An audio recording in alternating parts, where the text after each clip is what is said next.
criados em Cristo Jesus para as boas obras, as quais Deus de antemão preparou para que andássemos nelas.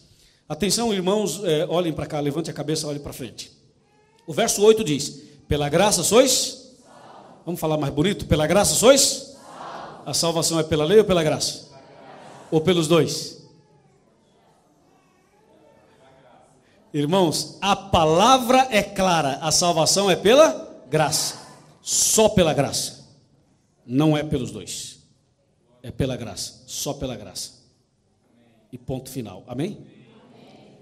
Mas calma, isso aqui é só um trampolim para o que vem pela frente.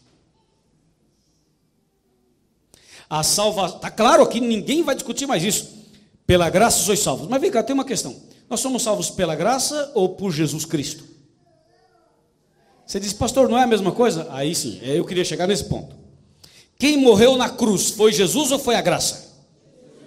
E tem diferença entre Jesus e a graça? Não. Jesus é a graça de Deus, amém? Ficou claro isso, irmãos? Quem é a graça de Deus? Está fraco, quem é a graça de Deus? Jesus. Por isso aqui está dizendo assim no verso 8, porque pela graça sois salvos. Você poderia ler assim, porque por Jesus sois salvos. Está tudo certo, não tem nenhum problema, porque não dá para você separar graça de Jesus, não tem como, não são duas coisas, não são duas pessoas, é uma pessoa só. Jesus é a graça de Deus. Por que posso afirmar que Jesus é a graça de Deus? Pelo verso 8. O verso 8 diz assim: pela graça sois salvos mediante a fé, e isso não vem de vós, isso é dom de Deus. Graça é dom de Deus. Vamos lá, o que é graça?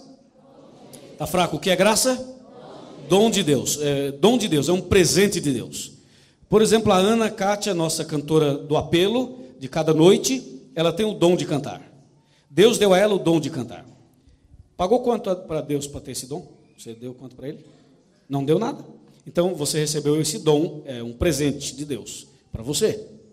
Ela tem esse dom, eu já não tenho esse dom de cantar, mas eu tenho o dom de falar. E o outro tem outro dom, e cada um aqui tem um dom pelo menos.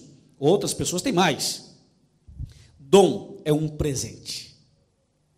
Se eu tenho o dom de falar, esse é um presente que Deus me deu. Se ela tem o dom de cantar, é um presente que Deus deu a ela.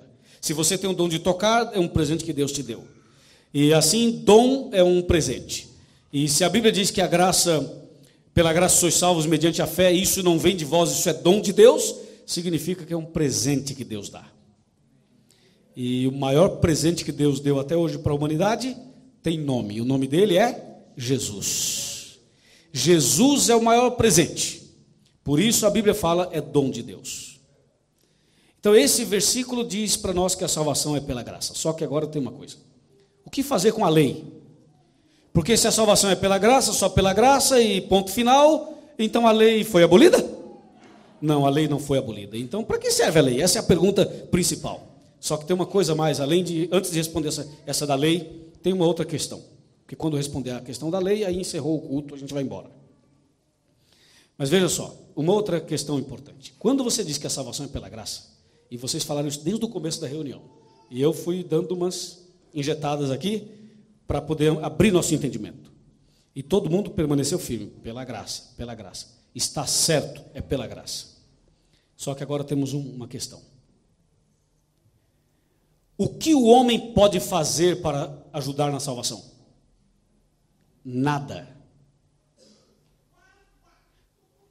É isso aí. Parabéns, nada. Ela ou ele me ajudou? Não sei se é ele, ela me ajudou. Muito obrigado. Nada. Quer ver uma coisa? Agora eu vou dizer umas coisas que devem assustar os irmãos. Mas é para assustar mesmo. Pastor, se eu usar uma saia lá embaixo, me ajuda na salvação? Não. Se eu pintar o meu cabelo de verde, me ajuda em alguma coisa? Não.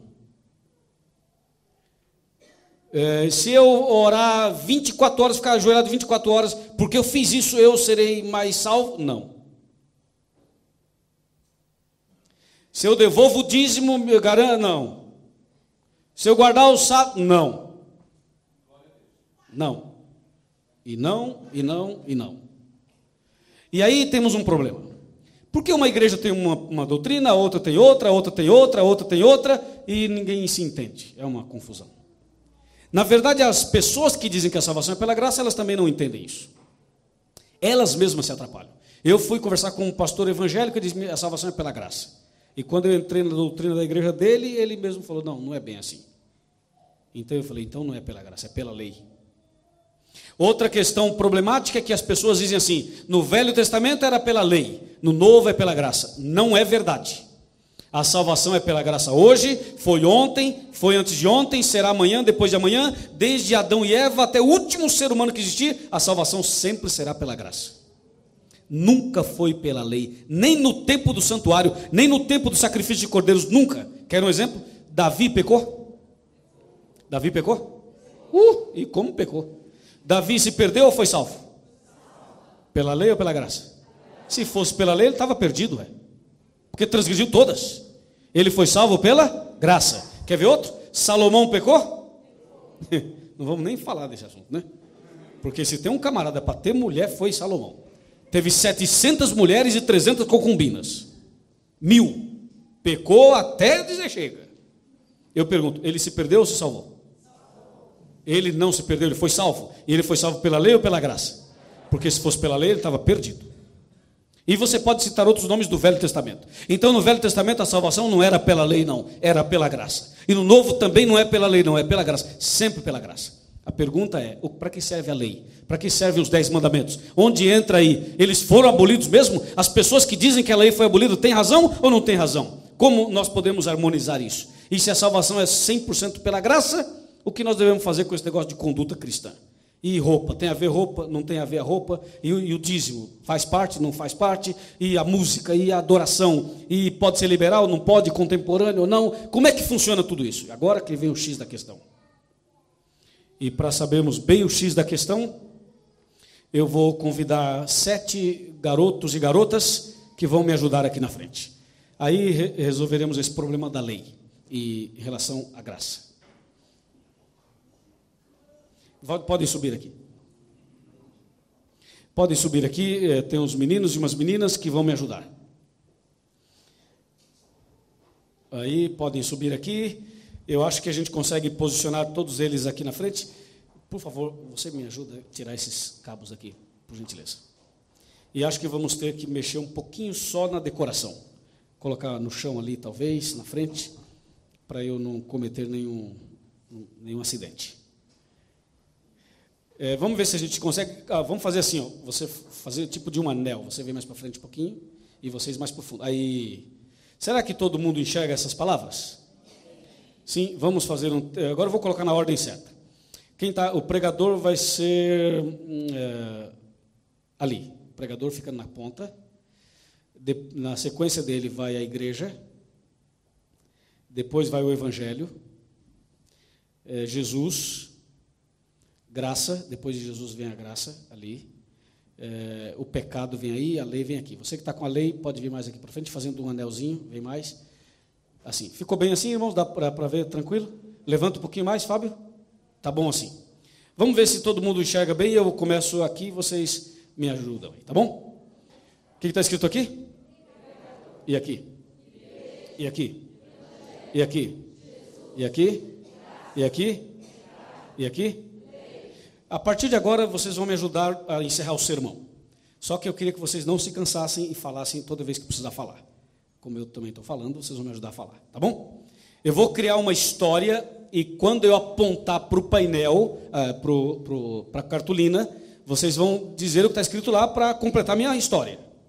Tá bom? Vamos fazer um teste. Começou a história. Vamos de novo. Vai a pregarou que fala de que morreu e deu a sua para nos salvar do que é a transgressão da lei. Muito bem, ficou legal. Agora, antes da gente prosseguir, vamos analisar esses 2 casos aqui. A Bíblia diz que pecado é a transgressão da lei, certo? Certo. Se alguém tem dúvida, eu vou citar 3 textos, você pode tomar nota. Romanos 7:7, Romanos 4:15 e 1 João 3, verso 4. Essas 3 passagens confirmam que pecado é a transgressão da lei. Transgrediu a lei, cometeu pecado. Vamos de novo. Não pode desanimar. Se vocês desanimam, eu também paro. Vamos lá. O